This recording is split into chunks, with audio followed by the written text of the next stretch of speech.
Welcome into the Autzen Audibles Podcast. I'm Matt Prehm, your host for today's show. Going solo on the podcast today. We are diving into some news that broke out last week for the men's basketball program. We now have a finalized roster. We know the status of N'Faly Dante. We know what Oregon's roster will now look like. Knock on wood.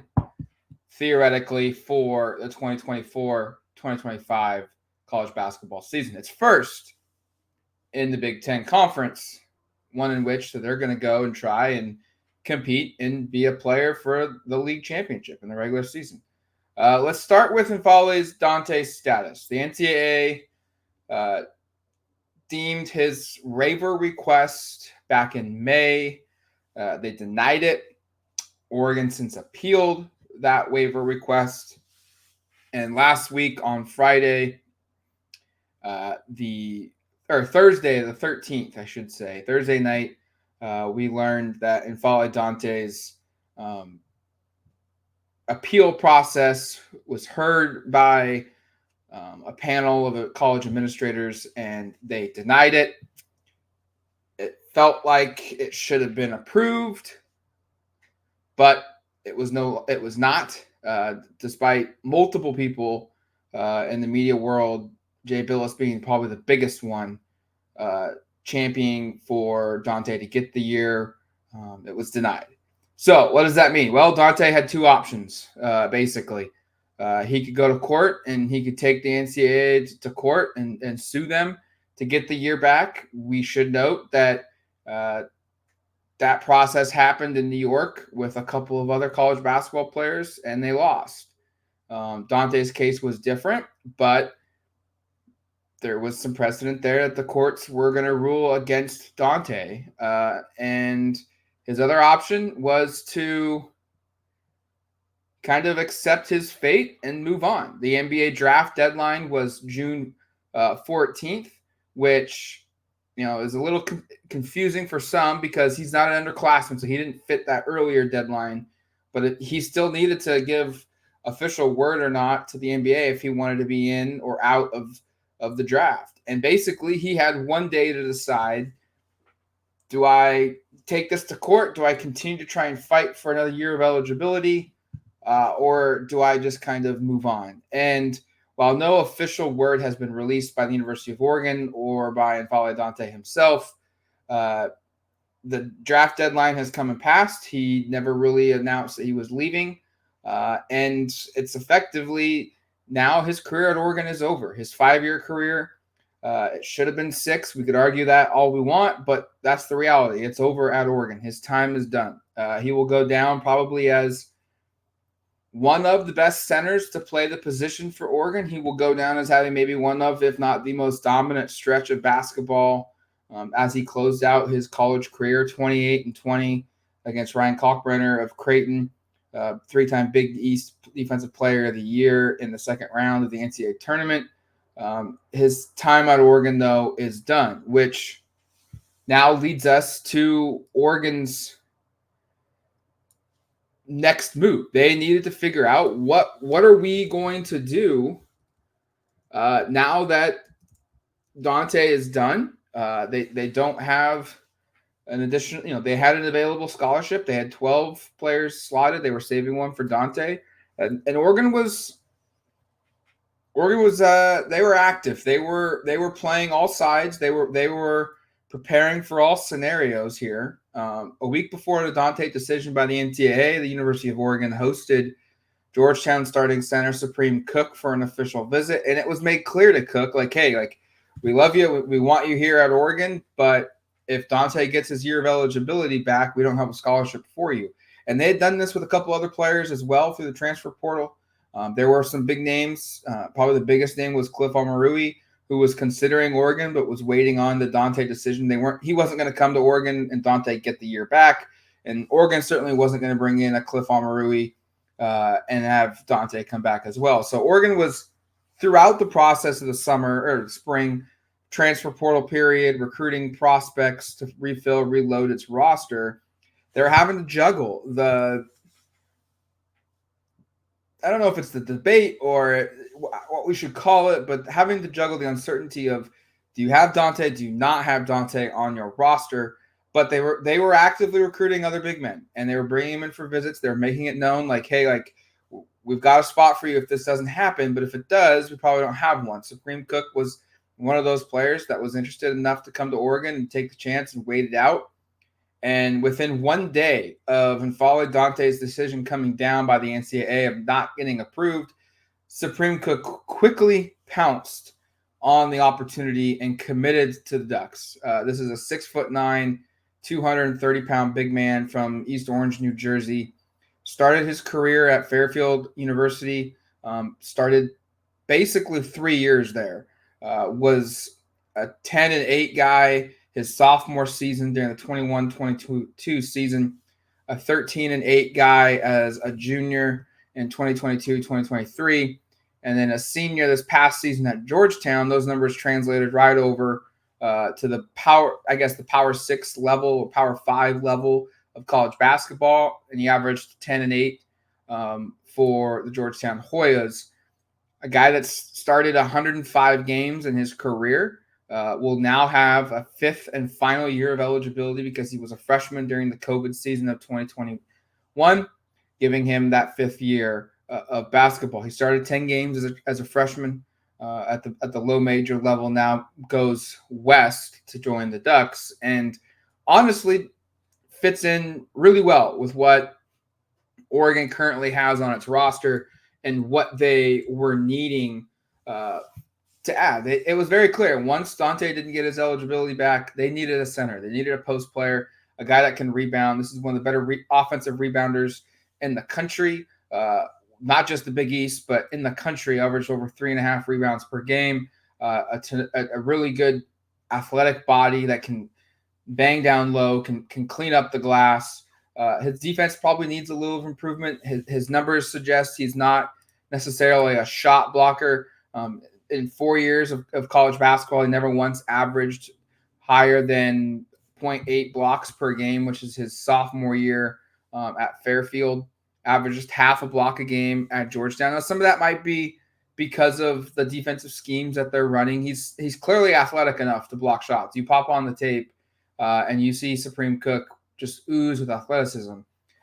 So you're looking at a guy that could block shots, but historically over his 4-year career only has 79 block shots in his time in college basketball. But nonetheless, this is a good get. This late in the process for transfer portal commitments, he's going to be good enough to push to start, but he's also someone that, like a Kwame Evans or Nate Biddle or a Brandon Angel, like those guys aren't going to be all of a sudden upset that they brought in a bigger name or a better player at their position, because Cook is good. He will play. He will fight for a starting time.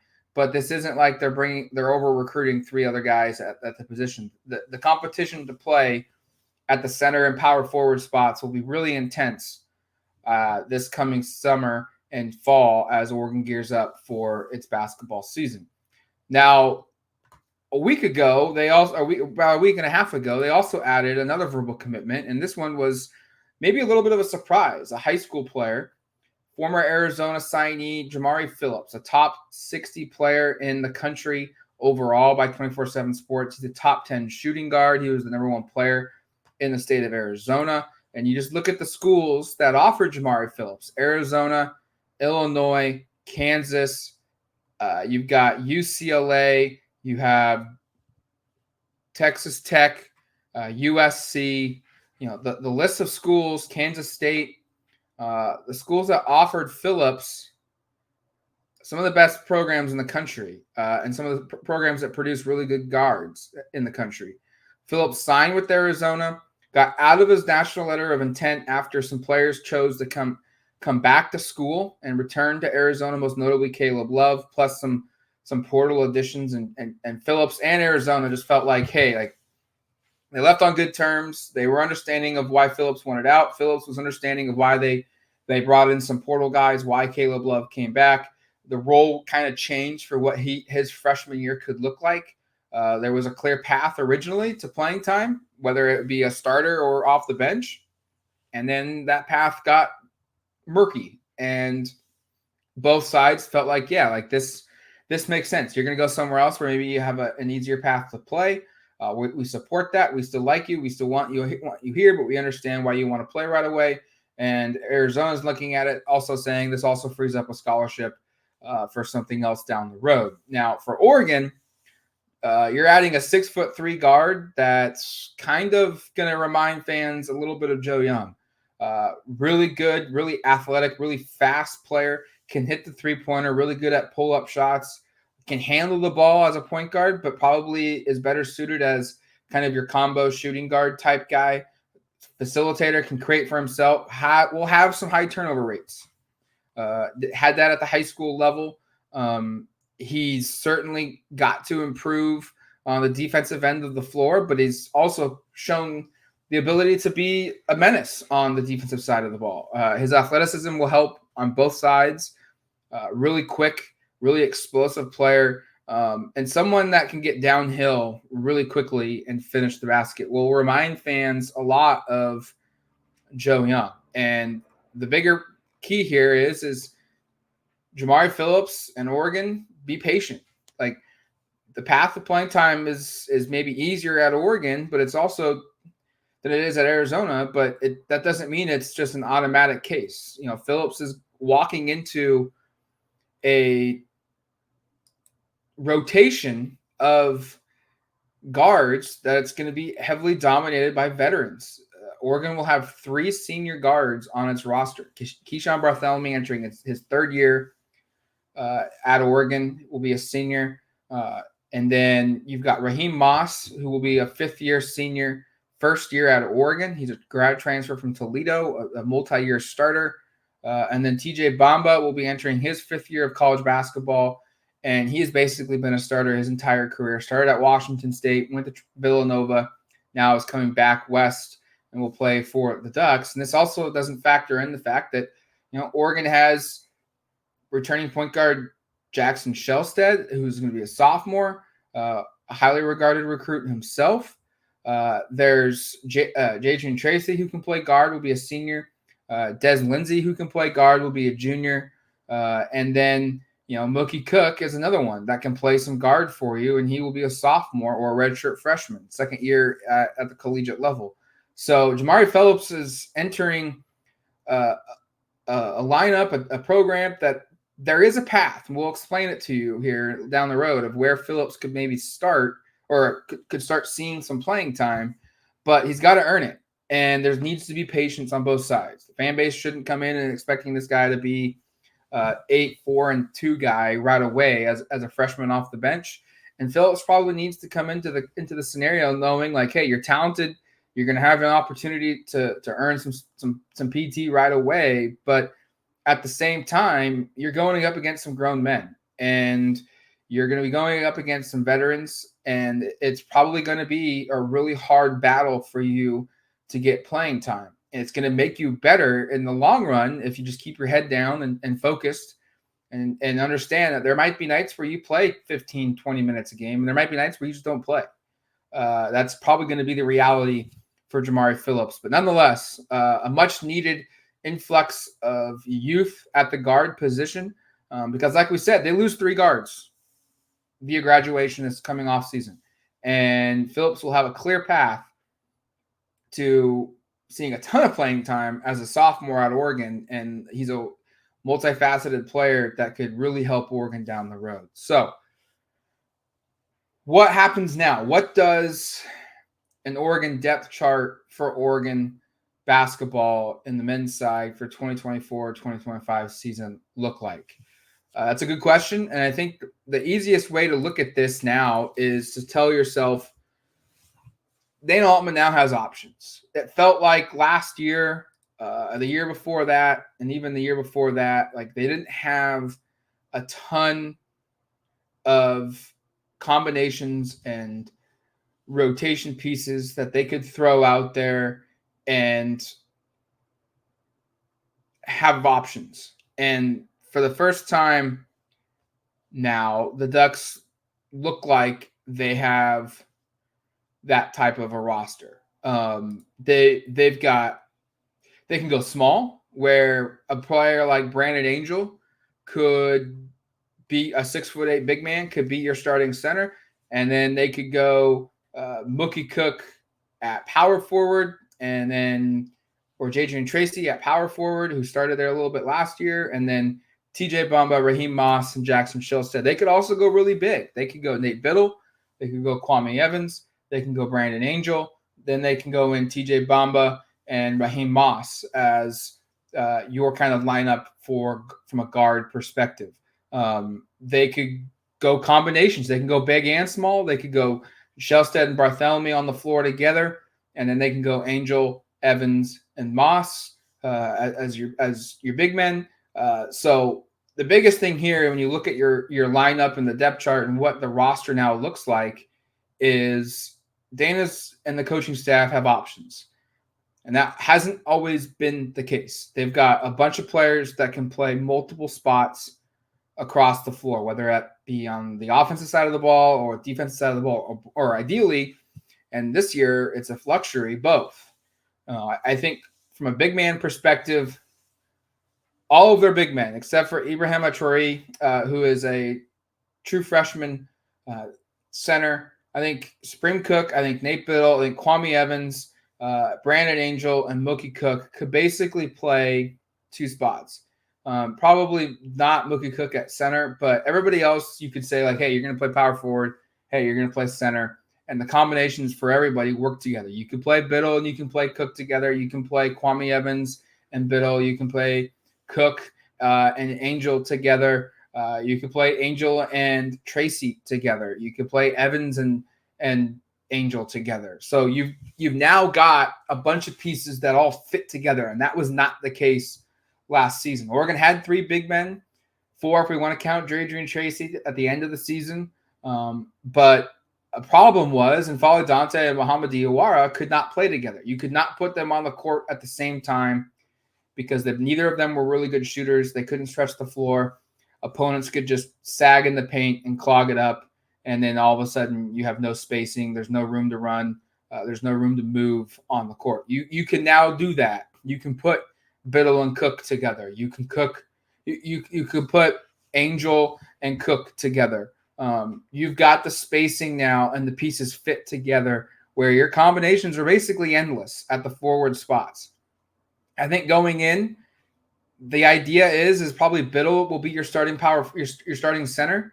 Kwame Evans will probably be your starting power forward, and Brandon Angel, a transfer from Stanford, will be your starting small forward. I think the biggest debate becomes, do you start 3 forwards and 2 guards, or do you start 3 guards and 2 forwards? Your 2 guards I've got starting are TJ Bamba and Jackson Shellstead. Raheem Moss would be the 3rd guard to start, in my opinion, if Oregon chooses to go that direction. But then it becomes, do you pull off a Kwame Evans, or do you pull off a Brandon Angel or a Nate Biddle? If that's the case and you want to go 3 guards, I probably would pull off Kwame Evans. He's probably the highest pro potential player on the roster, but he's potential right now. And it's his job this offseason to develop his game and make himself someone multi-talented, multifaceted, where he can't get pulled off. Brandon Angel and him are very similar players. Angel's just the more refined player at this time. But Evans is by far the better athlete. He's taller. He's higher rated coming out of high school. And wouldn't be surprised at the end of the year if Evans kind of reaches or surpasses Angel's production level as a sophomore.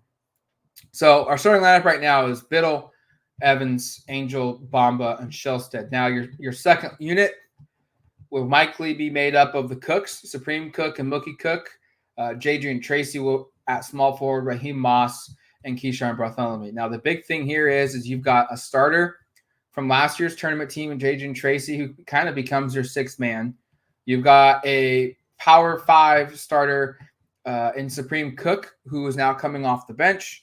You've got a mid-major multi-year starter in Raheem Moss, who's coming off the bench. And then Keyshawn Bartholomew has started games at 2 Power 5 schools, Oregon and Colorado. He's a really good 6th-man type guy. He is also coming off the bench. And Mookie Cook is your power forward. backing up Kwame Evans, played when he was healthy last year, but wasn't healthy a lot. Now, this one could be a one where a Des Lindsey, who's a much better shooter, more of a guard than Cook is of a forward, a JUCO transfer, he could maybe push his way into the lineup. And maybe Tracy moves up to power forward, and Lindsey plays that small forward spot.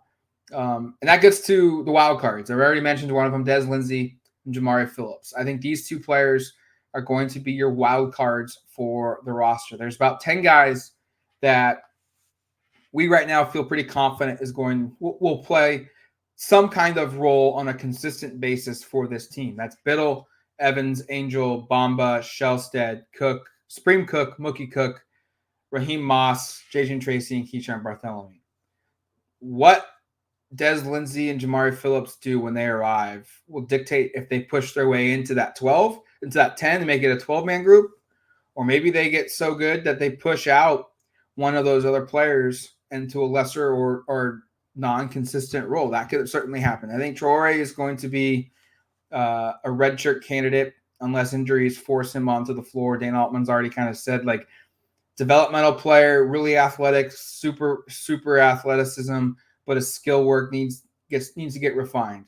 He compared him to kind of where Jordan Bell was at when he showed up in the summertime. Now, Bell, was thrusted into a role where he had to play, whether he was ready or not, but then he also just improved significantly in the 4 or 5 months upon arrival leading up to the season. So it was a combination of you had to play, so you had to learn on the fly, and then he also got significantly better in the months leading up to his freshman season. We'll see what Traore does, but right now he's probably the only one that's pegged as redshirt, definitely developmental, will not probably have a consistent role on this team, on the court at least, as a true freshman. Lindsey and Phillips are the wild cards. Lindsey, 41% three-point shooter. Really good free throw shooter, a capable rebounder, a capable defender, someone that will stretch the floor. If you can shoot 41% on the floor, you're going to play. Will that translate from JUCO to D1 level? And then Jamari Phillips, obviously top 60 freshman coming in. We've seen this type of a range of players show up and be really good. Tyler Dorsey, and then we've also seen like a Victor Bailey guy show up and as a freshman have some moments and also have some negative moments where it's inconsistent as a true freshman. So this is kind of that mix where it may click and Phillips pushes his way in, and it may be a year where he's got an adjustment period for Oregon basketball. But nonetheless, this Oregon basketball team now has 13 scholarship players. They have no available roster spots going into the season. The roster has been turned over. They've added a ton of experience. There's the adage of get old, stay old in college basketball. They've done that. Biddle will be a fourth-year junior. Brandon Angel is a fifth-year senior. TJ Bamba is a fifth-year senior. Supreme Cook is a fifth-year senior. JJ and Tracy will be a fifth-year senior. Raheem Moss will be a fifth-year senior. Keyshawn Bartholomew will be a sixth-year senior. So Oregon has definitely added its experience. They've added age. They are going to be an older group. And in college basketball, like we've seen, the day and age of these superstar freshman teams getting far into the tournament are gone. And it's the experienced teams, the teams that have older, wily vets at the college level. They're the ones that maybe don't necessarily have a ton of first-round draft picks, but just really good G League second-round level prospects on its team. Those are the ones that are starting to make noise and get deep into the NCAA tournament. You still need NBA talent. Nonetheless, you want it, you need it, you have to have it to make runs, but these teams that are made up of freshmen who are 2 or 3 years could be really, really good NBA players going all the way are no longer happening. It's get old, stay old, and Oregon has definitely gotten a lot older in college basketball next season, which leads to a full roster, which leads to an exciting offseason where Oregon will go into a Big Ten season with the expectation, I think, with this roster that, hey, it's competing for a Big Ten championship. It's not fair to say they should be the favorite, that they're not there. but they should be in the discussion. You expect this team to be going into the month of February, going into the month of March, in the discussion, in the hunt for a top 2-3 seed in the Big Ten tournament in its first year. I think that's a fair expectation, a reasonable expectation with this roster. They are going to have talent. They are going to have experience. And they are now going to have depth to withstand injuries and to withstand the rigors of a college basketball season. So it's going to do it for us here on this Autzen Audibles podcast. We've got more coming this week. We've got a look into college football recruiting, Oregon's big weekend last weekend, what's coming on tap this weekend with another big weekend. We've also got a special guest coming on the show later this week as well with Eric. But until then, you've been listening to the Autzen Audibles podcast.